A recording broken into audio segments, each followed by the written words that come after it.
we were looking at the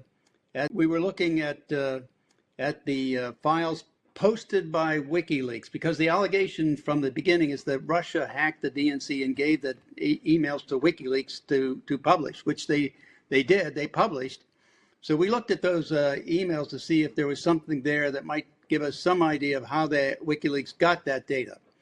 Now, all those files, all 35,813, had a last modified time that was rounded off to an even second.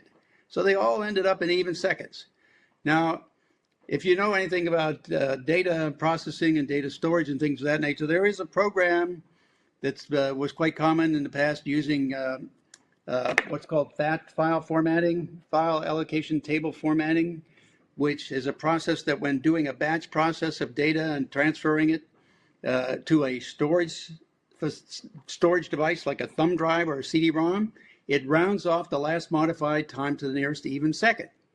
So that's exactly the property we found in all that data posted by WikiLeaks. Now, that said, very simply, this data was downloaded to a storage device, a CD-ROM or a thumb drive, and physically transported before WikiLeaks could post it. So the allegation that we all heard in the media about a Guccifer, however you pronounce it, 2.0 hacker affiliated with the FSB, the Russian security forces, doesn't seem like it's the case. As this Binney guy claims here in this interview, and by the way, Binney's been interviewed by the New York Times. He had mainstream media credibility. So this isn't some, guy that's popping off. This has the fingerprints or the hallmarks of data that was transferred physically and not over the web. Binney continues. We looked at all those files and said, okay, we ran a program to calculate the transfer rate of all that data, because all you have to do is look at between the two timestamps, the file name and the number of characters in the file, and take the difference between the times, and that's the transfer rate for that number of characters. So we found that the variations ran from something like 19 to 49.1 megabytes per second. Now that means 19 to 49 million characters per second.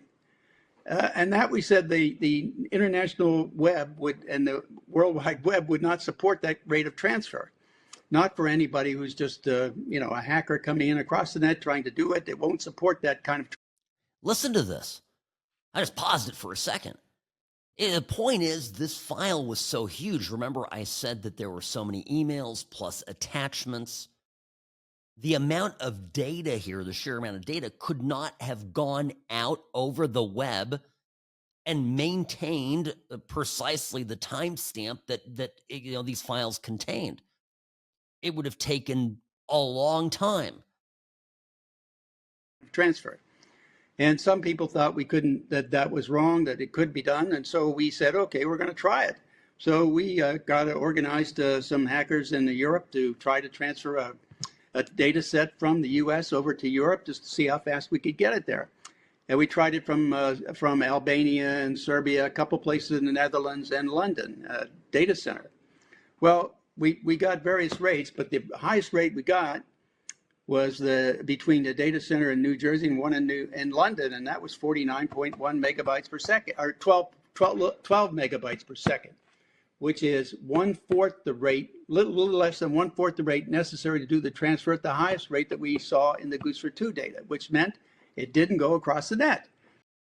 He says Guccifer. I guess that's the right way of saying Guccifer 2.0, the alleged hacker that got this email. The way Binney is describing it here, it looks like it's an inside job. Now, there is no evidence saying that Seth Rich is the guy who grabbed it, but it is likely, okay, that someone internal did this, somebody with access to the building. And I think it is suspicious, and we can agree on this, that a staffer who was there at the time that this happened, later, but very shortly after this breach occurs, which perhaps the Democratic Party, the DNC, realized it occurred. I have this kind of software here at the firm. If you come into my office and start downloading things off the server, I get an alert. I'll know about it. I've caught employees who are on their way out stealing stuff, from me and from our servers. I've had that happen.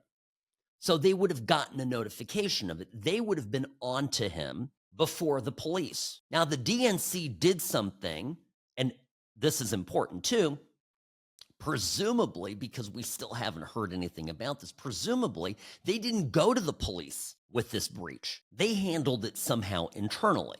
Is it because they decided amongst each other right from the get-go that they would call this thing a Russian hack and add it to the pile of so-called evidence to use against Trump to show that Russia was colluding with Trump, at the very least actively assisting Trump and his efforts to become president because they favored him, looping it all together and packaging it up into one of the greatest lies told in politics in my lifetime?